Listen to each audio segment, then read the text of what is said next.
ये है news network India और आप देख रहे हैं NN न्यूज उत्तराखंड। नमस्कार, आप देख रहे हैं NN न्यूज उत्तराखंड और मैं हूं आपके साथ अंजू भाटी। आइए देखते हैं खबरें उत्तराखंड से। नगर पालिका परिषद और मसूरी महिला कांग्रेस अध्यक्ष जसवीर कौर ने एक प्रेस वार्ता आयोजित कर कहा कि मसूरी क्षेत्र के निवासी सरकारी योजनाओं से वंचित हैं। उन्होंने कहा कि मसूरी में पटवारी और राशन कार्ड अधिकारी सप्ताह में केवल एक दिन ही बैठते हैं। साथ ही यहां के जरूरतमंद लोगों के आय प्रमाण पत्र, जाति प्रमाण पत्र, स्थायी निवास प्रमाण पत्र बनाने के लिए महीनों इंतजार करना पड़ता है।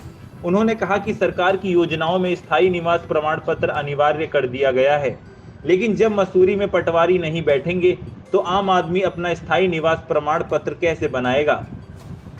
हमने आज महिला कांग्रेस ने यहाँ पर प्रेस कॉन्फ्रेंस ली की गई है क्योंकि जनता बहुत परेशान है।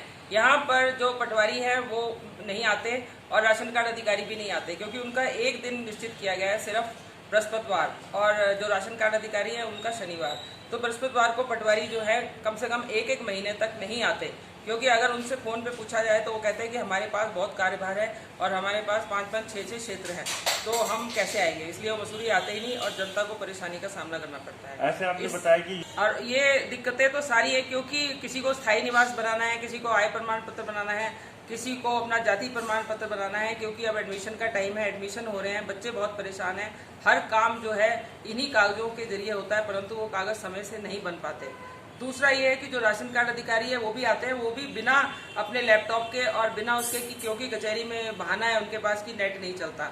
और जब तक आज सब कुछ ऑनलाइन हो चुका है और अगर उनसे पूछा जाए कि हमारा राशन कार्ड बन गया या उस पर बच्चे का नाम चढ़ गया, कुछ हो गया, वो नहीं बता पाते।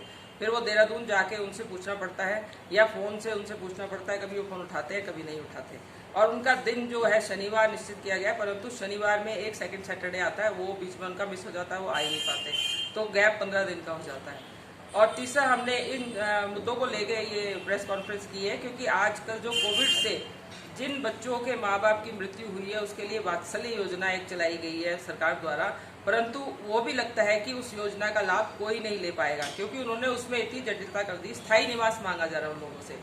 लोग स्थायी निवास कहाँ से लाएंगे? जो आदमी मान लीजिए झोपड़ी में रह रहा है, उसकी मृत्यु हो गई कोरोना से, तो उसके बच्चे स्थायी निवास कहाँ से लाएंगे? पहले वो स्थायी निवास बनाने के लिए भागेंगे, तब वो इस योजना का भाग लेंगे।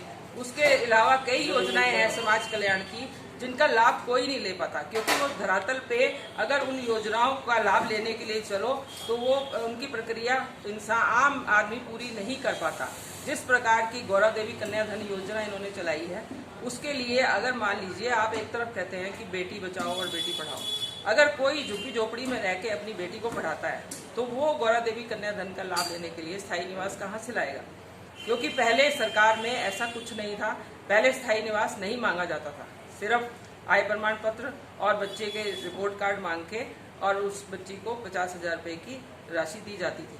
परंतु आज ऐसा नहीं है, आज स्थायी निवास है और स्थायी निवास अगर नहीं होगा तो वो इस योजना का लाभ नहीं ले पाएगी। इसी 1,000 रुपये का आय प्रमाण पत्र चाहिए। आपको अनुसूचित जाति की पुत्री की शादी के लिए भी 1,000 रुपये मासिक का आय प्रमाण पत्र चाहिए, जो बन नहीं पाता।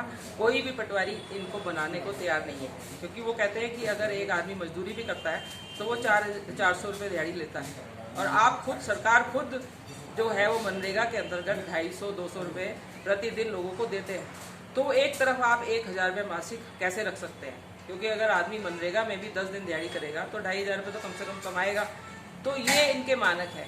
इसी प्रकार से कई और योजनाएं हैं जैसे विधवा की पुत्री की। ताजा अपडेट के लिए आप जुड़े रहिए हमारे साथ सिर्फ और सिर्फ NN न्यूज उत्तराखंड पर।